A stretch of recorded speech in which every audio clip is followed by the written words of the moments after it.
Welcome everybody to the first game of Overdress to Impress, a closed invitational hosted by yours truly, Casual Card Gamer. With me today is a very good friend of mine, Alfred Reyes. He is a former Springfest Philippines champion, circa year 20... What year was it again, Alfred? 2016. 2016. Yeah, 2016. And he brought Bermuda Triangle to Singapore and got to stay in a hotel for 3 freaking days for free. I wish I could have gone, but I didn't.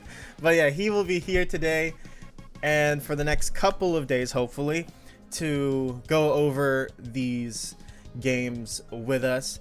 Alfred, do you have anything you want to say to our lovely audience? Hi everyone, my name is Alfred, and yeah, when I brought Bermuda back then, it was a completely crap clan until it became overpowered in V.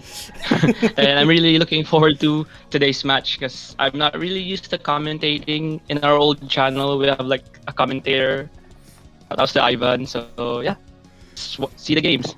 Yeah, all right. So this first game is Imperial Daughter versus Eradicators. Let's get straight into this. So right now, like just basing it off of the clans, who do you think has the advantage going into this matchup?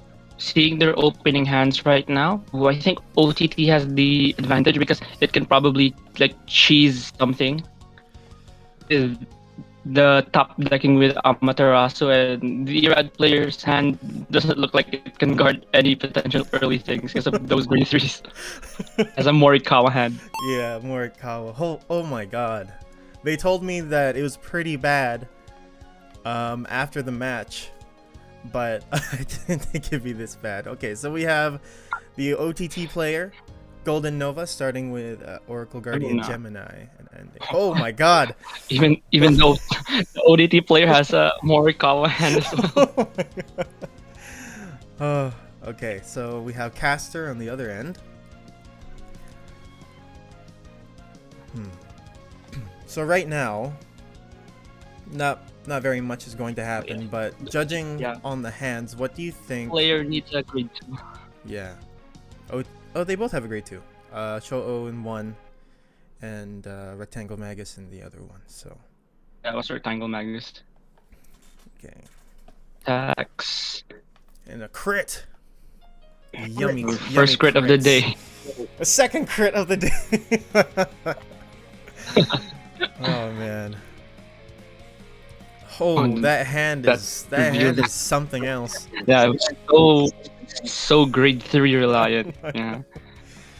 Oh man, at least GoldenNova will be able to victoria. Ah, there's another crit. This game is just full of crits. It's a crit game. I know. To my knowledge, both of them run 8 crit. So if not, yeah, I think it's 8 crit each. So. Alright, now we have Cho-Oh on the other field, but since Nova has nothing on his field, I don't think there's anything that he can retire or bind, so. This is going to be a really slow game. It might turn to OTT's favor because of that generic gift one later that's preparing for the possible Gauntlet Buster first ride. You'll be surprised for what happens. You'll be very surprised with what happens. Okay, I'm going to look forward to it. Alright, so now we're going into... Those hands, though. I know, we're going into the first grade 3 turn, and Nova takes Protect 2. Daughter. Protect 2? Yes. Wow, that's interesting. Yeah. Alright, so... Imperial Daughter activates. Yeah. 2 cards. Trimming his skill, drawing a card, returning that crit for a guaranteed crit. Yeah. And judging from Tario Frost's hand, he's gonna have to take that. I don't... he really can't do anything about that 20k boost plane. That's very sad. Imperial Daughter can also boost her power just by a Soul Blast. Yeah. So yeah. Oh, and he doesn't. Yeah, but it let's proceed to the battle phase. One to And pass. one to pass. Still one to pass. Still one to pass. Yeah, the quick Oh. shield probably go down. Oh no! Okay, so that's. That is Oh, to the pass. where does he give the power? Gives it to the Vanguard. Oh my god! Oh. He just puts everything in the Vanguard. That's anime power right there. All right, That's so enemy power. It doesn't even get a trigger for the defensive one. yeah, that's rough. Because right now, But- Tario has 5 grade 3s in hand and literally only the quick shield for defensive. So Yeah, he's gonna take this. No, he gets the draw at he least. gets the draw, yeah.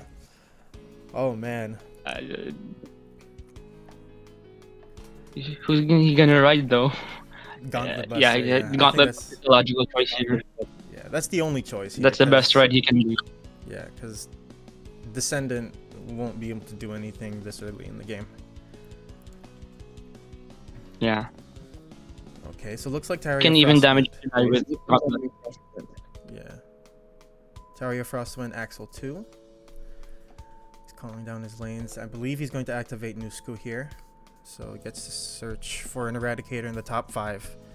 Yeah, and it does help with the deck trimming at least, because his hand is so stacked with grade 3s right now. He needs something, at least something. Yeah, something either to attack with. Oh, there we go. So he pulls out a Zuitan. Gets a Zuitan. What would you have want to pull out of that? I think the Zuitan isn't okay because it does get you another card.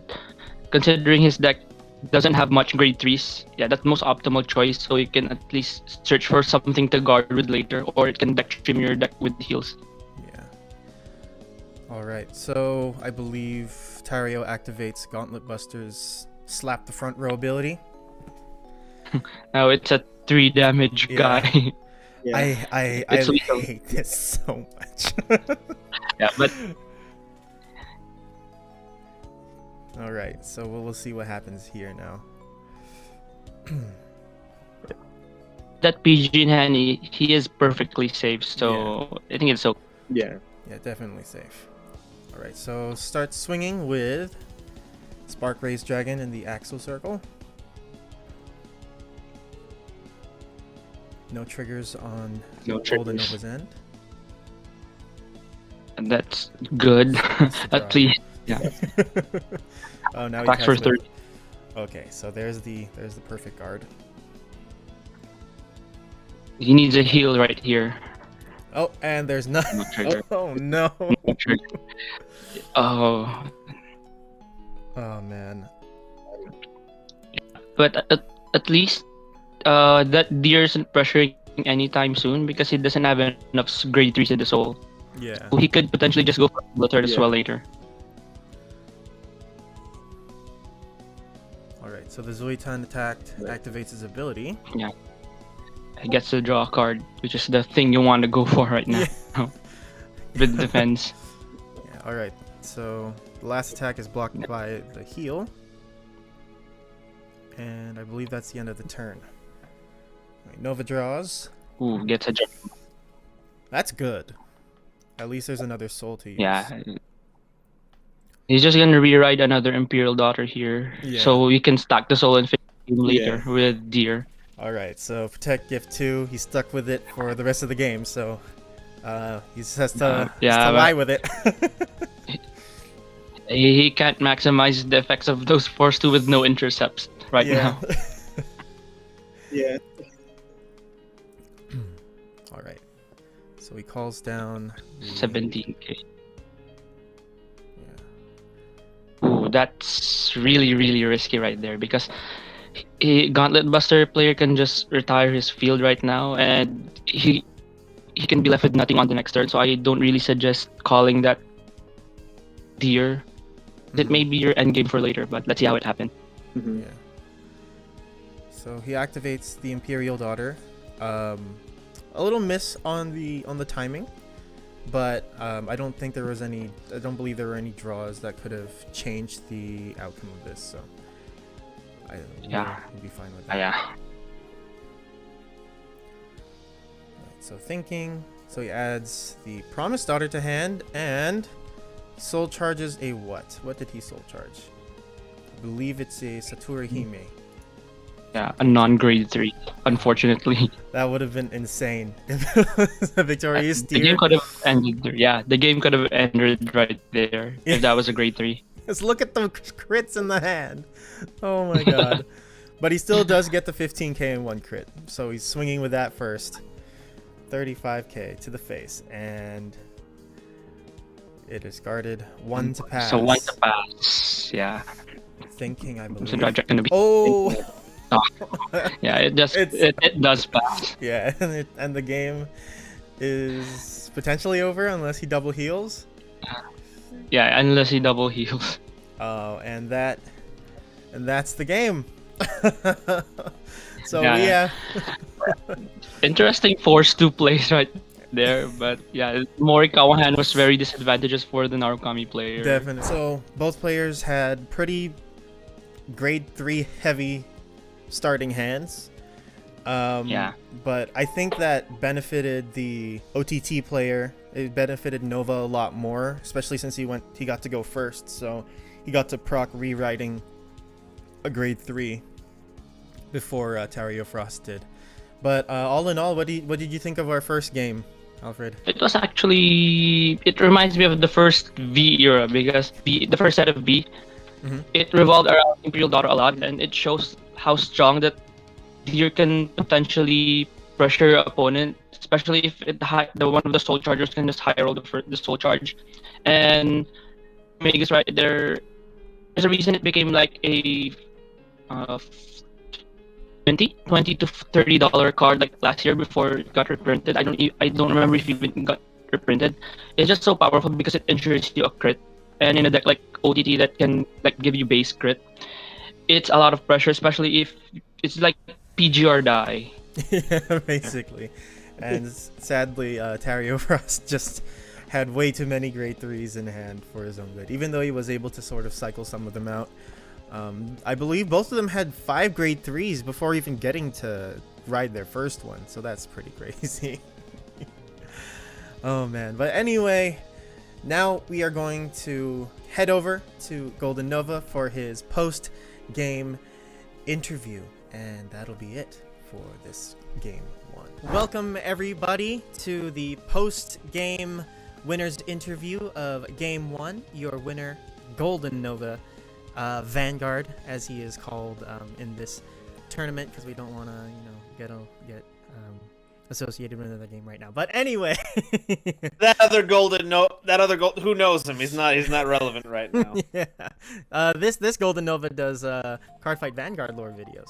But anyway, you were the first one to finish, but the last one to do an interview because I had to keep jumping in between games to facilitate everything else. So I wasn't able to do this right away. But right now, all of the games have ended, and the 3 winners of the first round are you, JC Theater Yu-Gi-Oh, JC Theater Vanguard, and Woodland Docks. So, and the way that Swiss rounds work is you have a very, very high percentage chance of facing off against either one of them. But before we get into your thoughts on facing off against one of them, how was your first game? The first game went swimmingly. I opened up a hand of, what was it, like 4 triggers. That wasn't going to go anywhere, so I almost had a mulligan my entire hand. But afterwards, I curved out perfectly. I ended up getting a grade 1, a grade 2, and everything else was grade 3s. You love seeing triple Imperial Daughter in your open. It's absolutely outstanding. Jeez. And how was the game against Tario? Because of course you felt what his deck does at this point, being able to zap your rear guards out of existence. It was quick and terrifying, like a roller coaster. other upside with only drawing grade 3s meant that I didn't have a lot of lower grades to put in my rear guard. There was one time where he sniped one of my, what was it? I think it was a Satoru Hime, but I didn't have any rear guards to pull up, which kind of sucked because then, of course, their grade 3 got a lot of bonuses, but they couldn't keep, like, dragging things out to just smack them away, Yeah, so... just Scorpion your field. So, no, I was scared, like, his last turn, he was just turboing out, like, okay, yeah, so I'm gonna ride my Vanguard, I get plus 5,000, I get plus 10,000 because both your front rows are empty, and I have, like, plus 4 critical now, so I was so happy, because I went with Protect 2 that game, like a dork. I was very lucky I didn't need more Sentinels. Thankfully, I drew into one of them. That's the only reason I got through that game. Otherwise, I'd be a pancake. All right. Now, like I said earlier, your most potential matchups, your highest percentage matchups are either against JC Theater Yu-Gi-Oh! Or Woodland Docks. Which of the two would you rather face off against going into the second round? JC Theater, purely because I had to practice fight against Docs earlier, and I am completely terrified, but I haven't seen JC, so I can keep a air of, I can keep my illusions of grandeur healthy and in my mind for that fight. I don't know how much this will help your mental, but JC, when I asked him the same question, said he did not want to play against you, so... We'll have to see what happens. I'll be posting the matchups in a little bit, and we'll find out if your dream comes true and his nightmare comes to fruition. I'm coming for you, JC Theater Vanguard. All right, and that is it for Game 1 of Overdress to Impress, the closed invitational hosted by yours truly, Casual Card Gamer. This is GoldenNovaYugioh. Make sure that you hit all of the buttons that make you see our channels all the time down in the description. And yeah, we'll catch you in the next one.